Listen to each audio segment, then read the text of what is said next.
It's Ebro and Laura Rosenberg's on assignment. You know he got the new baby at home, so his assignment is paternity leave. Yeah, man, take care of the That's right. babies. Take care of the babies. Well, welcome to the program, Tamika Mallory, friend of the show for many years, Yay. personal friend of mine, and just an amazing warrior for all of us. And that's normally how we get to see her. But now we get to see her in a different light because she is letting us inside her life in her book.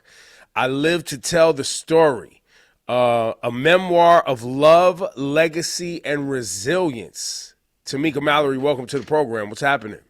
Hey, hey, hey, good morning, family. Good morning. Good So And morning. you said Rosenberg is out with a new baby. You had a new baby. Laura has a baby. Y'all yeah, making some money up there because y'all keep having babies. now So we things No, trying must that's to, why be you we're know what I working working, mean? good. Tamika.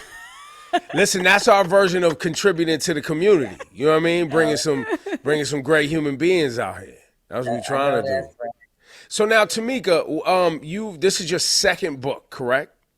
It is. It is. Your first book was State of Emergency, which is also an amazing read.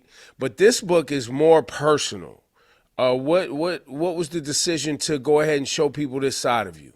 Yeah. So my first book was really my theory of change for America. Right. The book just, talked a lot about American politics and the crisis that we were in and that time in 2021 and still Today. are in today. But this book is a coming of age story. It's really a story about my life, from my pink bedroom in the housing projects in Manhattanville, in Harlem, growing up as a little girl, and all of the challenges and the other things that are not just challenges. There's a lot of things in here about the pain that I experienced in my life, from my youth all the way up until almost right now. But there's also some fun times, cultural moments. It tells you more about my family. And I think a lot of people, if you met me maybe during the summer of 2020 when I spoke at the site of where George Floyd was killed or very near it, and my speech went viral. A lot of people met me there. Some people met me during the Women's March, and so the when you sort of go viral, for some people that's the beginning of their understanding of who you are and what you've done. But actually, this has been in my life in terms of me being an activist, since I was a little girl. It's been over 30 years because my parents got me started when, I had no choice but to go with them wherever they said. And so I wanted people to know more about my beginnings and to, know more about what my family life has been like. And then, of course, all the stuff that has happened. Right. Um, I'm excited for this book because, like, to your point, we have seen you in the front lines, right? Along with your sisters, Carmen Perez and Linda, That's right. and on your That's own too, with, you know what I mean? But as you're dealing with all of these, cameras in your face, everything going viral, like, you still got to live life. You're somebody's mom. Like, absolutely you're a my person, grandma. you're a grandmother. That's right. And I'm curious to see because at times as we've seen the incredible things that you've done, I know I've thought about how is her mental health? Like Yeah. through it all. How is it? Because you have dealt with some very, very, very serious circumstances. You have changed people's lives, but can you just point out some key moments in the book that were very important to you? Yeah, so I think during my childhood, I talk about, bad relationships, bad decisions, not listening to my parents and ending up in really dangerous situations, and how some of the trauma from sexual assault and things like that shaped me, because, those things did happen. And I try to make a point, especially to any young person, especially a young woman, that it's not to say it's someone else's fault if they do you wrong.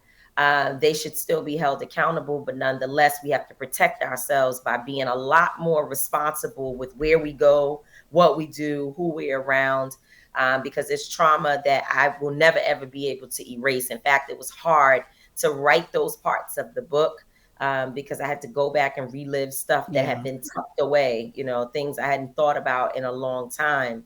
And then there's kind of the midsection of me getting a little bit older and getting into my career. A lot of things happened there. Y'all know, I mean, especially you, Ebro, being one of my friends, you know about all the things, feeling like I'm working as hard as possible and being, mistreated, ignored, unsupported, having people coming after me that, look like me and judging and trolling and all of that. And, I know you all have supported us at times when things have been really, really tough.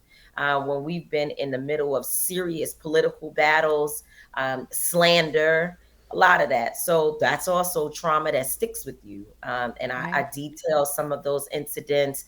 Of course, we get to the Women's March, which is a real hard thing for me to talk about for all the reasons. We built something beautiful that will probably never be replicated. And I would do it again, but I definitely would make some different decisions about how I engage, in a space like that, especially with white women who had not done the work. They That's just, right. they got upset that Donald Trump won the first time and they wanted to move. And so they were like, let's march. But they hadn't done any work to deal with their bias, to deal with how their white tears can harm Black women and other women of color. And we engaged in those spaces, and it was dangerous for our mental health. And then, just other stuff that you have to read the book in order to learn. So yeah, my mental health has, and I've actually hit rock bottom as a result of just, going through these painful experiences. But I'm in a really, really good space now because I love my therapist. And I've been telling a lot of people that for me, therapy is no longer a sort of like a casual thing. It's not like you do it, you get to it if you can. If you can, it's not a luxury. It is serious. I take it really serious to have sessions to talk out some of the things that I'm dealing with. And that has been extremely helpful for me because he helps to provide me with tools to address some of the anxiety that comes up with doing the work that I do. When I was going to point that out, I think most people think, and I talk to a lot of young people. I've had conversations this week with people I know who are dealing with unresolved issues, and I've told them that a therapist is not someone who can tell you what you're supposed to do or not do, as much as they are providing you with tools when you get triggered, when you're confronted with, situations that might be triggering for you. They can Right, provide you right. with tools to navigate that. Also, on that, while we're there, how long did it take you to find a therapist that was good for you?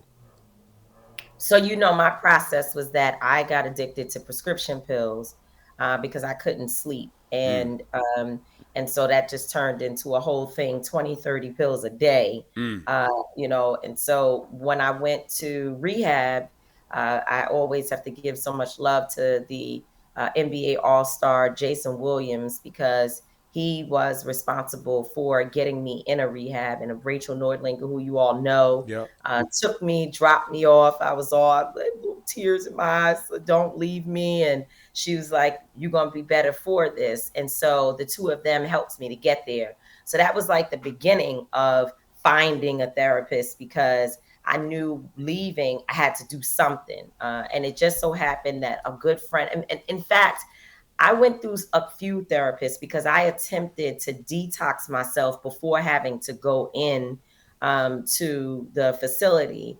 But what I learned is that the medication, which was something called Suboxone, Mm. that they give you to detox yourself, you can get addicted to that as well. And so I was like, I Oh, can't be wow. transferring one addiction for another. So I chose not to go that route and to go to the facility. So that first therapist gave me the Suboxone. Then I had another person that I met with that I didn't like at all. They just sat there and looked at me. I was Mm. like, what the hell is this? And that's an important question you ask because people need to know you don't give up after one try. Just like every pair of pants you put on doesn't fit just because they say it's your size, it doesn't mean that the fit is for your body. You have to That's right. keep trying things on until you get to the right place. So then a girlfriend of mine, her husband is a psychiatrist. And I didn't think when people, because of all of the stigmas that we as Black and Latino people hear from our families and friends and people, culture tells us you're out of your mind if you need a therapist. You're out of your mind that if you need to take medication to regulate anxiety and things like that. And so when I learned that he was a psychiatrist, I never even saw him as an option because that meant that I was completely crazy Mm, that I needed to go to a psychiatrist. I like the word therapist. I like the word, that's a right. little softer. But to tell you the truth, I needed a psychiatrist because my anxiety issues, the issue of not being able to sleep and all of that, needed to be medically treated. Mm, Not just somebody talking me through it, but actually being able to offer me the type of medication that I need to keep myself calm and stable throughout the day. And so now I have a regimen that I don't stray from. I'm really serious and I try to stick to my regimen as much as possible. Because listen, when I don't take my medicine, poor my son, who y'all know I work with every day, he'd be like, I ain't trying to be, but did you get your medication? Like, you all right? All my people know if I choose to stray away. So yeah, so it took a while. It was like, maybe about 6 months after I came home from rehab, I finally got settled with him. And his name is Dr. Michael Pratt. I have no problem telling people if you're looking for somebody. And he especially works with children. And I feel like when he first got me, that's exactly what I was. I was like broken, didn't know what was going to happen with my career, where I'm going to go now. I'm Right. ashamed. I'm coming out of rehab. Like, you got to build me up. I was build a bear, and he definitely helped me. So we good. We're good. So there's a number of activists that I know who have dedicated their life to helping us, whether that be on a local level or a national level, whether that be policy change or just, organizing people. And it takes a toll, right? Yeah. And it's a thankless job. Yeah, you went viral, and yeah, people know your name, right? But Right. that doesn't mean they're with you, and checking on you and making sure you're good day in and day out, Right. and so, when you look back on activism, your parents were activists, and you look how much your family has given to make sure that we as Black people are represented, and just people who are marginalized groups are represented, or holding politicians accountable, challenging societal norms to try to make change. When you look at how much you've given and the toll that's taken on you when you're sitting down with your therapist, when you're writing this book, are you able to work through that also? Because I know Yeah. I've had conversations with you and others that are like, "Yo, Ebro, man, I just don't feel like people care, or I don't feel like I could keep going, or I don't feel like it's valued." You know what I'm saying? Right. Where are you in that journey of reconciling everything that you've given for us? Well, I would say thank you for the question because that's the real side. That's the human struggle Yeah. that you have when not just in activism, but in any part of your career when you're working and feeling like you're building towards something, but people are not coming along in the ways in which you need. And people, that can be someone trying to sell a product. That can be, people trying to get their YouTube channel up. I mean, folks struggle with knowing that I'm giving my all to something and not receiving the type of support, even from your friends and family. Sometimes that's a human struggle. But what I will say is that over time, I've learned, and let me just preface this by saying I'm in a different position than many of the colleagues and others that I work with because I know so many people like you and Laura and everybody. I'm able to, with this book, call around and get on everybody's shows, all the morning shows. I was on Ricky Smiley, all the people. So it's very different for me because there are not many people who will tell me no that we love our That's network, right. right? That's right. And so I have to say that because I know there's a person who will listen to this and say, Oh, hell no. I know she's not talking. She's everywhere. Everybody's at her stuff. And she's got big book deal over $1 million and all of so I get that. And I have to acknowledge my privilege, if you will. But the human side of me has said that, at times I just have to accept the fact that you're not for everybody. And not only are you not for everybody, people are traumatized, especially thinking of our people where we come from. They're traumatized. They got so much going on. And it's very hard to fight the boss at work, to fight the oppressor, to fight the system. That seems like really, really big. But fighting ourselves, oh, we do that easy. That's weird. We are so, comfortable and able to attack ourselves because it's the easiest, the closest to you. They say you hurt the people that's right in That's right. your That's right. in your community, in your home, the most. And so I have learned over time not to take it all personal, that I had to step back and know that I put myself in a position to be attacked, unfortunately, or to be not supported. You see people who are supposed to be comrades saying things in public that they may not name you, but that they're talking, discrediting the work that we do. So it's not easy. It's definitely tough. But if I took every single thing that happens like that personal, I would lose my mind. Just can't do it. You just have to tell yourself that's their issue. Something happened to that person. They're projecting onto you whatever it is. So, you have I'll give you an example. You have other activists in different communities that when I get there, most of the time, 95% of the people are like, we're so happy that you showed up. I've been invited by somebody locally. It's great. But there's a 5% of people who are like, what you doing in our community? We don't want her here. Facebook, tweeting, Instagramming that I've shown up to take resources from their Or community or to take try credit or something. to take credit for they've been doing this. I've been working on this issue for 100 years, and here you show up. And so what I learned from that and what I can hear you saying is that you feel threatened by me because you still have not been able to realize where you want to be, right? So you're still fighting for the recognition that you deserve, and therefore you feel threatened by me. It's not about me. It's about you feeling like you haven't been able to make the mark that you want to make, and then I come into the space. And so when you ask me what do, I usually seek those people out. In many cases, I'll separate myself and keep moving and ignore them. But in a lot of cases, I will bring them in, and try my best to help to uplift their organizations or their work and try to make them feel like they're a part of what we're doing, not separate. And I'm not overlooking you and the struggle that you might have on the ground. When I do that, it usually works out that they become friends. Right. In the book, you talk about your love life, which I think it's powerful because you are a hardworking woman, and there's so many hardworking women that try. It's tough to find relationships. It's tough to find men who don't feel threatened. It's tough to, do all that. And to what degree do you delve into, intimacy in your love life in the book?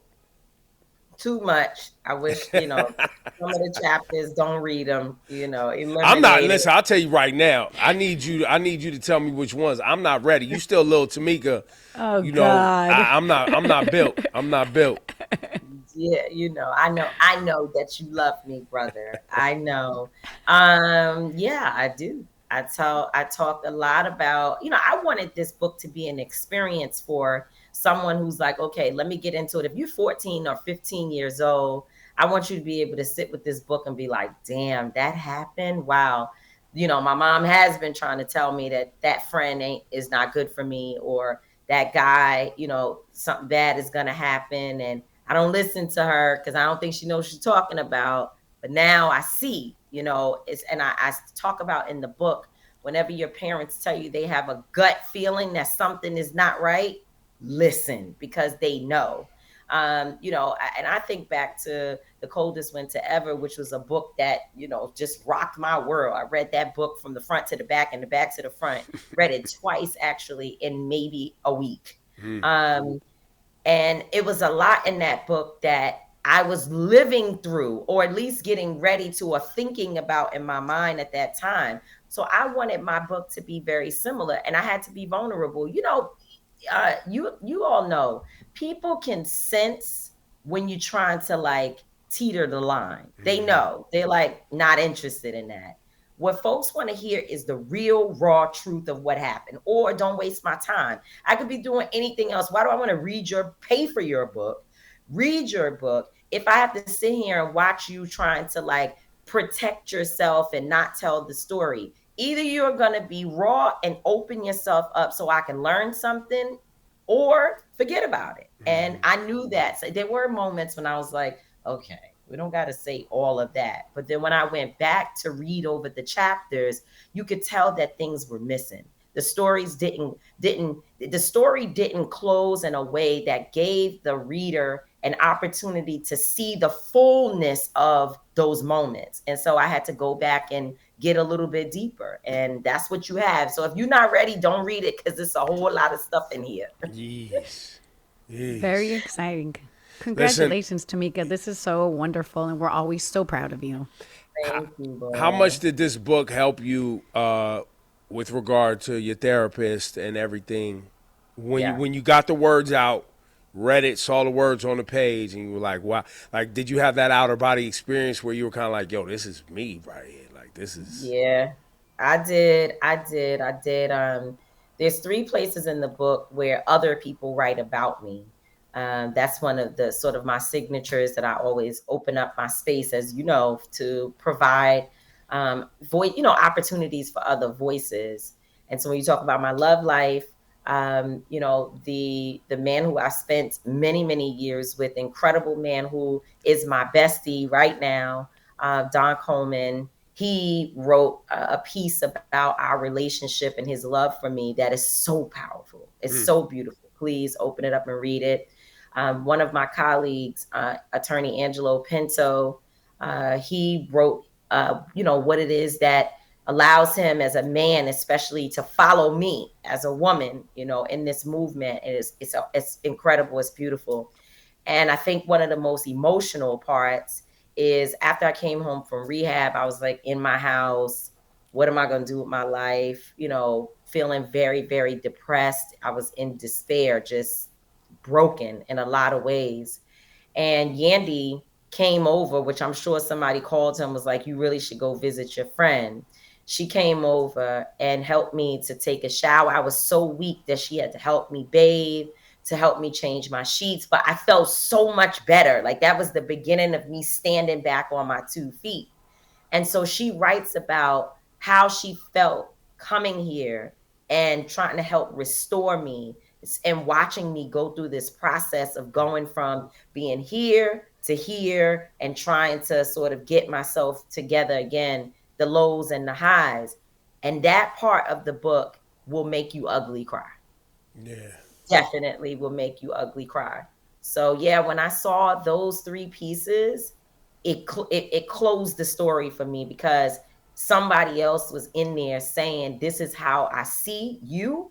And their words were so powerful that I stepped back from the book and was like, that's it, it's done. But I'll tell you, my release date um, was the same day that Nelson Mandela was released from captivity, 27 years in prison. Same day, and we didn't plan it. No one on the publishing team, my team, I didn't know that. It just so happened that the two things coincided on the same day. And I thought to myself, nothing happens to me just by some strange coincidence. I feel like God is always in the details. And for me, and for my book, that is such a release of a lot of things that have been locked up inside of me, to be on the same day that the great Nelson Mandela was released from prison. To me, that says that I'm free. I'm Yep. free, and this book is a piece of somebody else's freedom. And and that for me makes telling my business, and the journey that I've been through, it makes it worth it because I know someone else's life is going to be changed. Is there a piece of Tamika Mallory? You have this book, you have your organization Until Freedom, you have all of the work that you've done throughout the years, whether it be the beginnings with your parents up until now, and you look at the state, where politics are today, and what Mm. black folks are confronted with it, and marginalized people in general are confronted with. But Yeah. you know, a lot of decisions that get made in this country are to impede the progress of us, right? Even though we only make up 14% of the population. And when you look at the path forward, this freedom you speak of, Mm. where does it go from here? And Yeah. while this country is something that our ancestors built and they owe us money, and we're never gonna allow this thing to keep moving without us. We're gonna get ours, and we're gonna be a part of it. Where do we go from here, though? Yeah. I think the fight is never ending. Coretta Scott King said once that every generation is responsible for fighting for its own freedom. We would not be able to lean on the fight of the past. While we can learn from it, we certainly will have to fight on our own. And I think we're in a time where the fight is real. It's in front of us. I see you out there trying to keep people informed.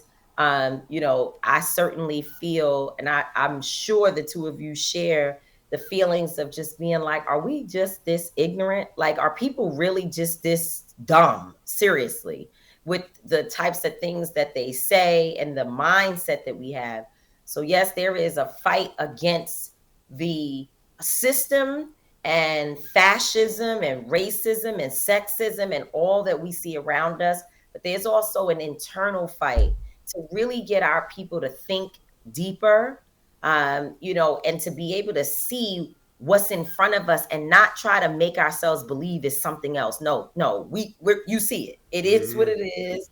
The danger is there. You see it. You have to open your eyes, and we're gonna have to fight. And unfortunately, Ebro, I think this particular moment, especially for the next 2 years, possibly 4 years, depending on what people do in the midterm elections, is going to be a fight that will take our generation that has never really had to go through what our parents, and some of our even our ancestors who've gone along, they never had to deal with that. We really have enjoyed the gains of the generation before us, at least two generations before us. We have enjoyed a lot of things that they fought for. And so now, I think with the rolling back of so much that people really put their lives on the line in order for us to enjoy, we are now going to have to fight to see what it looks like for us.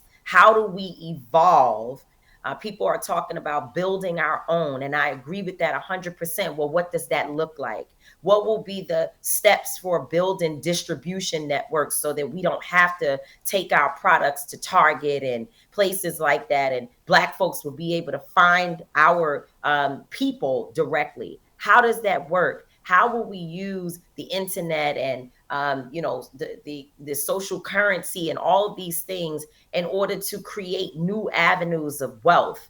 And that's where I think we're going to have to start building some of our models and structures, not from scratch, because there were people who built Black Wall Streets.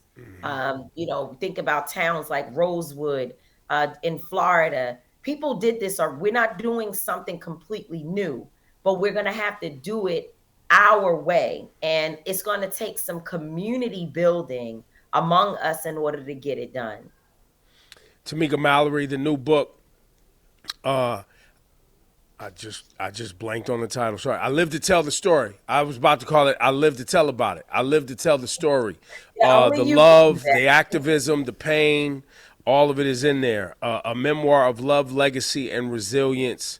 Tamika, I love you, and I thank you for your work and caring about us and just being a great friend. And you've given so much to all of us. The least we could do is lock in on your book You know what I'm Thank you. saying, and lift it up, if not more. And also look for Tamika and Tamika's organization. My son's a part of Until Freedom as well, right? Yeah, there's four co-chairs: myself, attorney Angelo Pinto, Linda Sarsour, and definitely my son for sure. Thank you, Tamika. And I think Thank you. are we activating around midterms? Like, Oh, we got to.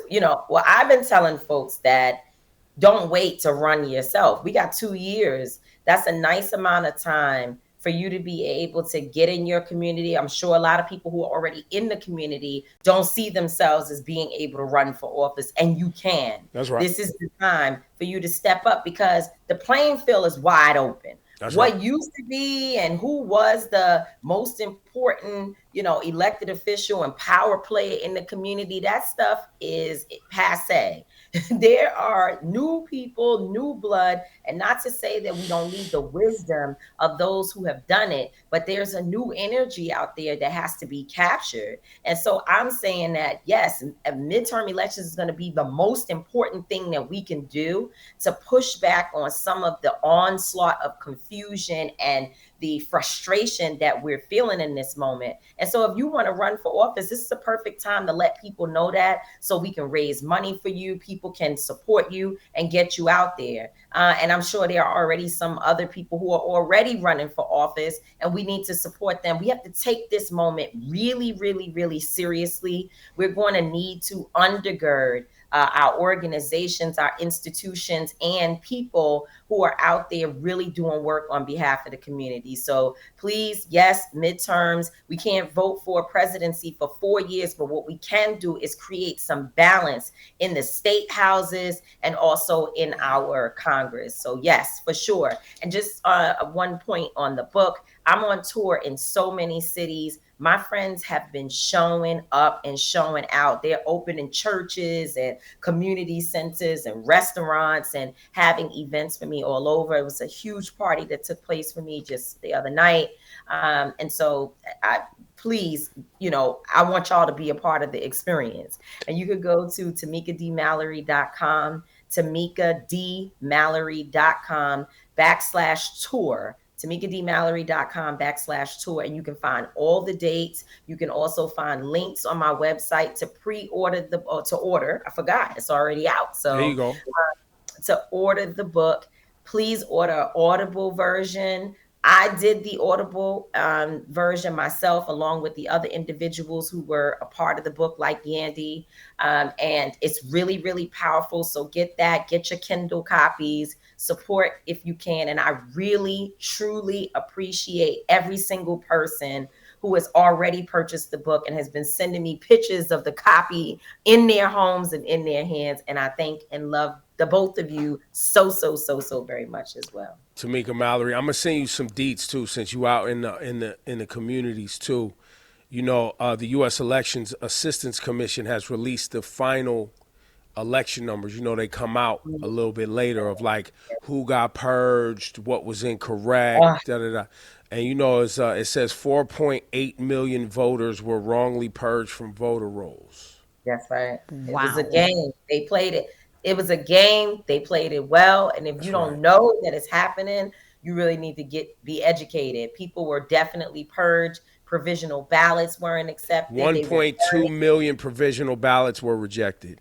absolutely. 3.3 million new registrations were rejected or not entered in the rolls in time to vote. See, and they physically burned the mailboxes. You Yeah. remember that? We Yep. saw. Physically burned Yeah. the mailboxes. One So one in, how about this? 1 in 7 or 14% of black in-person votes were rejected. mm, mm, So to it fix it, was real. They put in that work to get this office. they did that. And They now we better gotta do democracy's a our work. democracy's a contact sport. Absolutely. Absolutely. You got to get in the mud. I tell people that all the time, unfortunately, but it's for your life and your children. They're going to appreciate what you did, not what somebody else did, but what was your role. You need to be able to say, I was there. I was in the Yeah. midst of it. Tamika Peace, Mallory, we y'all. love you. Take care. Thank you, Tamika. Thank All right. you. Bye-bye.